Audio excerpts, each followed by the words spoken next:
हाँ भाई करें शुरू। तो अगर मेरे पास 1.5 लाख रुपए हैं तो क्या मैं आईफोन बाय करूंगा या फोल्ड 5 बाय करूंगा? तो उसे बताने के लिए मैंने फोल्ड 5 उठा लिया, लेकिन जब से मैंने फोल्ड 5 बाय करा है ना, मेरा पड़ोसी नजर नहीं आ रहा। तू समझा?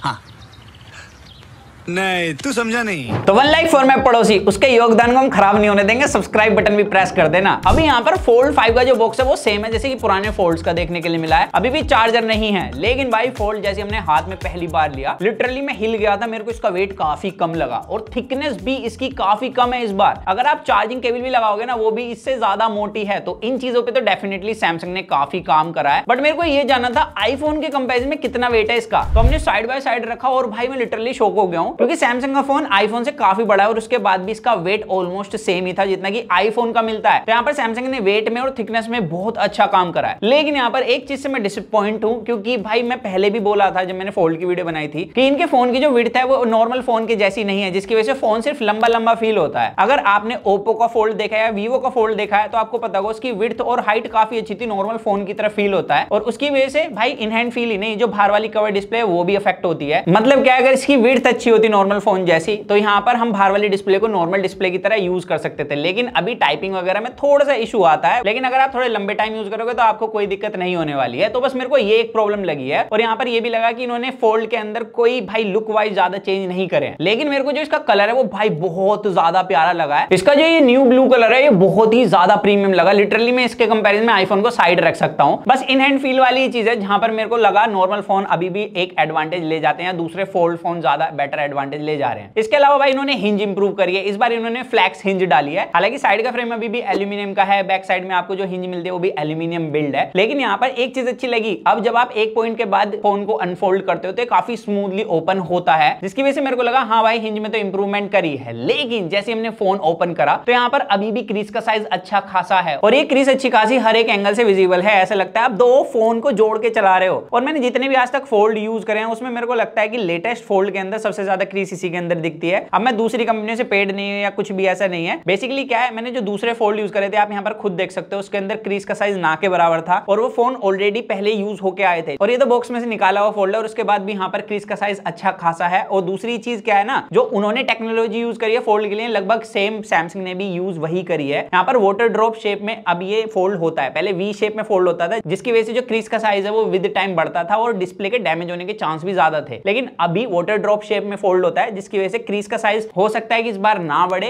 लेकिन दूसरे फोन जो वाटर ड्रॉप टेक्नोलॉजी यूज कर रहे हैं उसके अंदर हमने एक चीज देखी थी, मतलब उसमें ना एक मेटल पार्ट ऊपर की तरफ आता था जिसपे डिस्प्ले टिक जाती थी और हमें क्रीज उतनी महसूस नहीं होती थी और लॉन्ग टाइम में भी भाई क्रीज बढ़ने के चांसेस काफी कम थे। तो सैमसंग को कुछ ऐसा इंप्लीमेंट करना था। और दूसरा, जैसे कि सैमसंग ने क्लेम करा कि जब आप फोल्ड को बंद करोगे तो आपको कोई गैप नहीं मिलेगा, तो अभी भी गैप मिलता है। लिटरली ओप्पो में कोई गैप नहीं था, वीवो में कोई गैप नहीं था, जिसकी वजह से डस्ट पार्टिकल भी अंदर वाले डिस्प्ले पे कम लगते थे। लेकिन अगर आप इसको अभी भी पॉकेट में रखते हो, थोड़े से डस्ट वाले एरिया में रखते हो, तो आपको अंदर वाले डिस्प्ले पे हल्की फुल्की डस्ट अब भी मिल जाएगी। और अब ना ये सारी चीजें मैं ऐसे नहीं बोल रहा, एक्चुअली मैंने फोल्ड और फ्लिप लगातार 2 साल यूज करा है और मैं सारा एक्सपीरियंस शेयर कर रहा हूं आप लोगों के साथ कि उसके अंदर क्या क्या प्रॉब्लम आती है। तो भाई हिंज वाले पार्ट को मैं ऐसे नहीं बोल सकता कि बहुत ज्यादा हाईली इंप्रूव्ड है, बट एक बात काफी अच्छी है, दूसरे फोल्ड ना आईपी रेटिंग नहीं देते, लेकिन भाई सैमसंग फोल्ड फ्लिप दोनों के अंदर IPX8 रेटिंग देता है, तो हल्के फुल्के पानी से आपका फोन बच जाएगा। इसके अलावा अंदर वाली डिस्प्ले पे चलते हैं भाई, बेजल और चिन काफी कम है और ये फोल्ड होती है तो डेफिनेटली यहाँ पर ग्लास की प्रोटेक्शन नहीं होगी, प्लास्टिक लेयर मिलती है जिसकी वजह से रिफ्लेक्शन अंधी है और हर एंगल पे आपको लगभग रिफ्लेक्शन मिल जाएगी। इवन इंडोर में अगर फोन यूज कर रहे हो तो वहां पर भी अच्छी खासी मिलती है। और कमाल की बात तो ये है भाई, सैमसंग किसी तरीके की एंटी ग्लेयर कोटिंग नहीं देता जैसे कि दूसरे ब्रांड ऑफर कर रहे हैं, तो यहाँ पर रिफ्लेक्शंस बहुत ज्यादा मिलती है। तो मैं सैमसंग से बस ये कहना चाहूंगा भाई, नेक्स्ट फोल्ड लाओ या फ्लिप लाओ, उसके अंदर एंटी ग्लेयर कोटिंग जरूर चढ़ा के देना, क्योंकि भाई प्लास्टिक फिल्म पे ना बहुत ज्यादा रिफ्लेक्शंस मिलती हैं। अब यहाँ पर डिस्प्ले पे चले तो आपको इसमें मिलती है 7.6 इंच का डायनेमिक एमोलेड 2X पैनल। ये 2K डिस्प्ले है 120 हर्ट्ज रिफ्रेश रेट के साथ और भाई स्मूथनेस बहुत ही अच्छी है और इसमें अंडर डिस्प्ले कैमरा सेंसर दिया गया है। अब यहाँ पर कंटेंट वॉचिंग एक्सपीरियंस इसके अंदर काफी अच्छा मिला है, मतलब डिस्प्ले की क्वालिटी बहुत अच्छी है और जो आपको अंडर डिस्प्ले कैमरा दिया है, जब आप कोई कलरफुल वीडियो देख रहे हो तो बिल्कुल गायब सही हो जाता है। लेकिन अगर आप ब्लैक या व्हाइट पार्ट देख रहे हो तो हल्का फुल्का विजिबल है, बट भाई अंडर डिस्प्ले के हिसाब से सैमसंग ने यहाँ पर बहुत सही काम करा है और डिस्प्ले की क्वालिटी एक नंबर है। बस मेरे को जो एक दिक्कत रहती है फोल्ड डिस्प्ले से, एक तो वो क्रीज वाली है, दूसरा ये है कि जब भी आप कोई कंटेंट देखते हो तो ऊपर या नीचे का एरिया बच जाता है, तो अगर आप जूम करोगे तो साइड साइड के बंदे गायब हो जाएंगे। यहाँ पर मैं स्पाइडरमैन वाली मूवी देख रहा था, उसमें डॉक्टर स्ट्रेंजर भी हो गया, आपको पता है। तो एक बार में या तो मेरे को स्पाइडरमैन ही दिख रहा था, भाई डॉक्टर स्ट्रेंजर ही दिख रहा था, दोनों एक साथ दिखे ही नहीं। बट डिस्प्ले के अंदर एक चीज मेजर इंप्रूव है जो कि अच्छी खासी नोटिसेबल भी है, वो है 1750 निट्स की पीक ब्राइटनेस है और आउटडोर विजिबिलिटी काफी अच्छी है इसकी। लेकिन यहाँ पर आती है एक दिक्कत, जब हम आउटडोर यूज कर रहे थे हमने अच्छी खासी शटर स्पीड सही रखी हुई थी, मतलब दूसरे फोन को भी हम इतने पे टेस्ट करते हैं, लेकिन इसके अंदर फ्लिकरिंग मेरे को हद से ज्यादा मिली। और मैंने अंदर भी काफी कोशिश कर ली थी, अपने कैमरे की शटर स्पीड अच्छी रख के ISO वगैरह सब चीज बैलेंस रखा, उसके बाद भी कभी भी हमें इसकी डिस्प्ले में फ्लिकरिंग जाते हुए नहीं दिखी। तो जहां पर 20-30 हजार वाले फोनों के अंदर भी अच्छी PWM डिमिंग मिल रही है जिसके वजह से फ्लिकरिंग ना मिला, आपकी आईज कम खराब हो, तो वहां पर सैमसंग मात खा जाता है 1.5 लाख वाले फोन के अंदर भी। यहाँ पर अभी भी आपको तगड़ी फ्लिकरिंग मिल रही है और भाई ये आपकी आईज को विद टाइम काफी ज्यादा इफेक्ट करेगी। आप गूगल पे अच्छे खासा आर्टिकल पढ़ सकते हो इसके बारे में। तो इससे बचने के लिए आप थर्ड पार्टी एप्लीकेशन यूज कर सकते हो, नहीं तो भाई 60 हर्ट्ज पे एक बार ट्राई कर लेना। मैंने अभी वो ट्राई नहीं करा है, लेकिन भाई 1.5 लाख का फोन ले रहे हो, 60 हर्ट्ज पे चलाने के लिए थोड़ी बाय कर रहे हो। अब मेरे को जहां पर लगा 1.5 लाख रुपए में एक कमी है, वो है इसके स्पीकर्स। लाइक 1.5 लाख रुपए में पे कर रहे हैं, बड़ा स्क्रीन साइज है तो थोड़े से स्पीकर्स लाउड होने चाहिए थे। मतलब हमने S23 अल्ट्रा से देखा, आईफोन से देखा, इसके स्पीकर्स काफी दबे दबे महसूस होते हैं।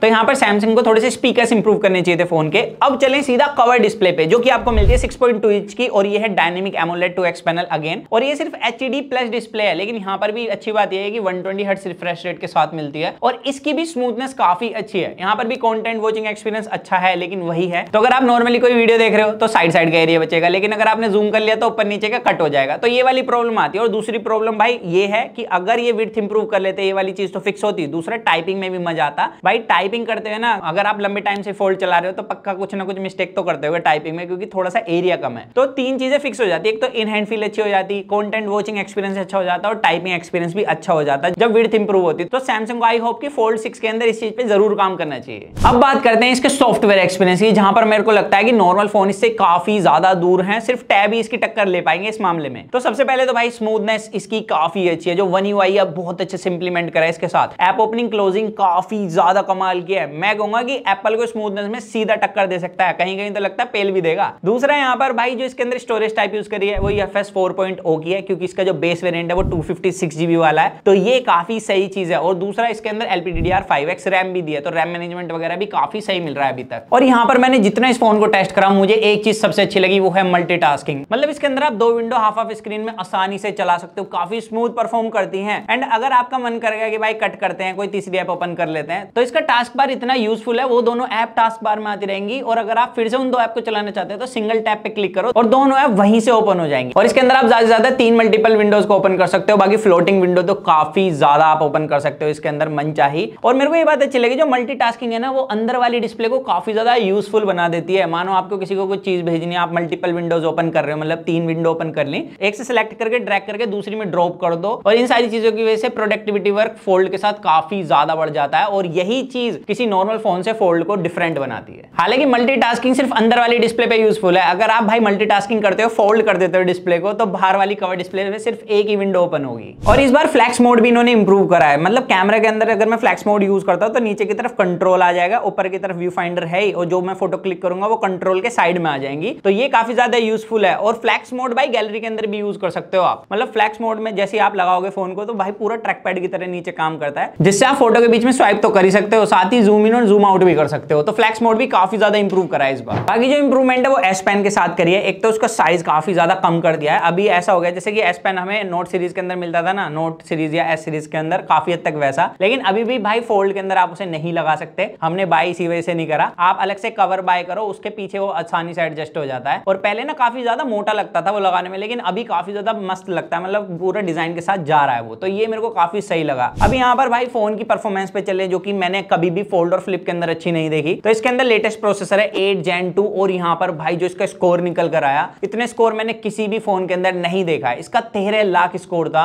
मतलब ये सबसे ज्यादा हाई स्कोर नोट करा है मैंने अभी तक किसी भी फोन के अंदर। तो प्रोसेसर काफी ज्यादा पावरफुल है इसके अंदर, और आई थिंक इसी की वजह से जो इसकी डे टू डे यूजेज है वो काफी ज्यादा स्मूथ है। और डे टू डे नहीं, अगर आप थोड़ी बहुत गेमिंग भी करते हो, तो भाई मैंने एसफल्ट खेला, काफी ज्यादा स्मूथ चल रहा था। तो पावर के मामले में मेरे को कोई कमी महसूस नहीं हुई है। और आई थिंक इसी वजह से ये फोन थोड़ा सा normal day to to day usage में वार्म भी होता है बैक साइड से, और मैं फोटो क्लिक कर रहा था वहीं पर वार्म होना स्टार्ट हो गया था, और यहाँ तक कि नॉर्मल यूजेज में भी फोन थोड़ा बहुत वार्म हो जाता है। तो भाई परफॉर्मेंस काफी अच्छी है फोन की, बस थोड़ा सा वार्म हो रहा है। अब चलें सीधा कैमरास पे, जहां पर ऑन पेपर तो कोई इंप्रूवमेंट नहीं करी है, आपको लास्ट टाइम वाले कैमरा सेटअप दिया गया है। एंड यहाँ पर हमने फोटोज वीडियो बनाई है, आप सबसे पहले वीडियो देखिए। और ये है इसके फ्रंट कैमरे की वीडियो क्वालिटी, और अच्छी बात ये 4K 60 FPS से फ्रंट कैमरे में वीडियो रिकॉर्ड कर सकता है। अब 1.5 लाख रुपए पे कर रहे हैं भाई, इतना तो बनता है। बाकी इसका लाइट कंट्रोल देखो, मैं बिल्कुल डायरेक्ट सनलाइट में हूँ, काफी अच्छे से रिकॉर्ड कर रहा है, अभी भी कोई ओवर एक्सपोज नहीं है, और बैकग्राउंड में भी लाइट को काफी अच्छे से एडजस्ट करके रखता है। तो भाई फ्रंट कैमरे की वीडियो क्वालिटी तो मेरे को काफी सही लग रही है। बाकी आप बताना स्टेबलाइजेशन और ऑडियो वीडियो क्वालिटी कैसी लगी। अब यहाँ पर ये वाली जो आप वीडियो देख रहे हो ना, ये इसके अंडर डिस्प्ले कैमरा सेंसर से रिकॉर्ड करी है, जो कि सिर्फ 4 मेगापिक्सल का है, और डायरेक्ट सनलाइट में बहुत अच्छा परफॉर्म कर रहा है। मतलब मैंने इससे पहले under display camera setup use करे हुए, वहां पर काफी ज्यादा हेजी आती है। अब हेजी इसके अंदर सिर्फ जब ही होती है जब डायरेक्ट सनलाइट इसके कैमरा सेंसर को हिट करे, वहां पर रिफ्लेक्शंस आते हैं। तो मेरे हिसाब से भाई अंडर डिस्प्ले के हिसाब से देखो, 4 मेगापिक्सल के हिसाब से देखो, तो सैमसंग ने काफी अच्छी अचीवमेंट करी है। और अगर आप मीटिंग वगैरह के लिए इस कैमरा को यूज करते हो तो आई थिंक कोई प्रॉब्लम नहीं होने वाली आपको इस कैमरे से। बाकी फोटोज की बात करें तो हमने कुछ ही फोटोज क्लिक करी है। डायरेक्ट सनलाइट में लाइट कंट्रोल काफी अच्छा है, फ्रंट बैक दोनों ही कैमरा का पोर्ट्रेट मोड काफी अच्छे से कैप्चर करता है, 3x टेलीफोटो भी बहुत सही है। तो यहाँ पर फोल्ड और फ्लिप की जो मेन प्रायोरिटी है वो कैमरा नहीं होते, बट उसके बाद भी सैमसंग ने काफी अच्छा कैमरा सेटअप इस बार देने की कोशिश करी है। बट स्टिल अभी मैं कहूंगा जो सैमसंग S23 अल्ट्रा है, ये आईफोन है, इसके कैमरास अभी भी इससे ज्यादा सुपीरियर है। बाकी एक और चीज जहां पर इस फोन ने मेरे को डिसअपॉइंट करा है फॉर्म फैक्टर के अलावा, वो है इसकी बैटरी। इसमें 4400 mAh की बैटरी मिलती है 25 वोल्ट फास्ट चार्जिंग के साथ। अब इसे फास्ट चार्जिंग कहेंगे नहीं, वो आप मुझे कमेंट सेक्शन में बताना। बट इसका बैटरी बैकअप कुछ ऐसा है, अगर आप कवर डिस्प्ले में भी यूज करते हो और अंदर वाले डिस्प्ले को भी यूज करते हो तो आपको एक दिन में 2 बार ये फोन चार्ज करना ही होगा, और ऊपर से जो चार्जिंग स्पीड है वो भी काफी कम है। हालांकि आपको 15 वोल्ट की वायरलेस चार्जिंग मिल जाती है और 4.5 वोल्ट की रिवर्स वायरलेस चार्जिंग मिलती है। तो फीचर्स तो भरपूर है, लेकिन बैटरी बैकअप इन्हें इंप्रूव करना चाहिए था, क्योंकि लास्ट टाइम भी बैटरी कैपेसिटी सेम थी और बैटरी बैकअप भी ऑलमोस्ट सेम सा ही था। तो यहाँ पर बैटरी बैकअप के मामले में अभी भी ये फोन काफी बेकार है। तो अब अगर आप मुझसे पूछो कि भाई 1.5 लाख रुपए हैं, क्या आप फोल्ड बाय करोगे या आईफोन बाय करोगे, तो मैं सच बताऊं ना, मैंने फोल्ड पहले भी यूज करे हुए हैं, फ्लिप भी यूज करा है, और विद इन 1 ईयर भाई डिस्प्ले मेरे को रिप्लेस करानी पड़ी है दोनों ही डिवाइसेस की। एंड यहाँ तक कि मैं जितने भी लोगों से मिला हूं जो फोल्ड फ्लिप यूज कर रहे हैं, हर किसी ने भाई डिस्प्ले चेंज कराई और हर कोई दुखी ही रहा है। हालांकि रिसेल वैल्यू आईफोन और फोल्ड की ऑलमोस्ट सेम ही है, आपको जितना लॉस आईफोन पे होता है उतना ही लॉस भाई फोल्ड पे मिलेगा। बट दिक्कत यही है कि फोल्ड की अगर डिस्प्ले चली गई आउट ऑफ वारंटी तो आपको और ज्यादा लॉस हो जाएगा। बट हाँ, फोल्ड के पास एक बड़ी एडवांटेज यही है मल्टीटास्किंग, जिसमें आईफोन दूर दूर तक कहीं भी नहीं है। तो अगर मेरे को मल्टीटास्किंग करनी ही है तो मैं सैमसंग का S23 अल्ट्रा बाय कर लूंगा। भले ही वहां पर 2 मल्टीपल विंडो में ओपन करूंगा, लेकिन मैं भाई खुश रहूंगा, क्योंकि फोन मेरे को पता है जल्दी खराब नहीं होने वाला जब तक मुझसे गंदी तरीके से गिरेगा नहीं। तो मैं इन दोनों ही फोन के ऊपर एक फोन बाय करूंगा, वो है S23 अल्ट्रा। वहां पर मेरे को ज्यादा रिलायबिलिटी मिल रही है, ज्यादा ड्यूरेबल फोन है, और भाई कैमरास भी अच्छे हैं और पावर में भी कोई कमी नहीं है। तो मेरे को लगता है जो फोल्ड फ्लिप सीरीज है वो सिर्फ एक तरीके से उन लोगों के लिए जो शोशाबाजी में है, लेकिन अगर आपको एक ड्यूरेबल फोन चाहिए और अच्छी जगह पैसा लगाना चाहते हो, पैसे बचाकर भी, तो S23 अल्ट्रा मेरी अभी भी एक चॉइस रहेगी, क्योंकि मैंने आईफोन से खुद उस पे स्विच करा हुआ है। उसके लिए आप मेरी ये वाली वीडियो जाके चेकआउट कर सकते हो। सो दैट्स इट गाइस, आज की वीडियो के अंदर सिर्फ इतना ही था। अब आप बताना, आपके पास 1.5 लाख रुपए हैं, तो आप इन तीनों ही फोनों में से कौन सा फोन बाय करोगे। तो मिलते हैं जल्दी कूल और एक्साइटिंग वीडियो में। जब तक के लिए जॉन मैगेस